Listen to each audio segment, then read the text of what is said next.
Kamusta mga kapatid? Parang uso na ngayon na kapag pinuna mo si Marcos, DDS ka raw. At kapag pinuna mo si Duterte, Marcos loyalist ka naman. Nakakatawa, pero nakakalungkot. Kailan pa naging masama ang pagpuna sa may kapangyarihan?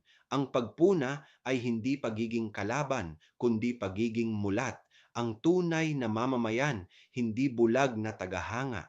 Ang pagmamahal sa bayan ay hindi pagsang-ayon sa mali, kundi pagtindig sa tama kahit sino pa ang nagkakamali.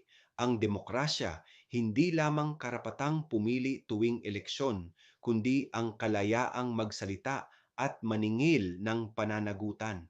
Kung mananahimik tayo sa katiwalian, baka pati konsensya natin bahain ng kasinungalingan. Mga kapatid, hindi natin kailangang maging tagasunod ng politiko. Dapat tagapagtanggol tayo ng katotohanan. At sa pagtatanggol na yan, kasama natin ang Diyos sapagkat ang pananampalatayang totoo ay laging may malasakit sa bayan.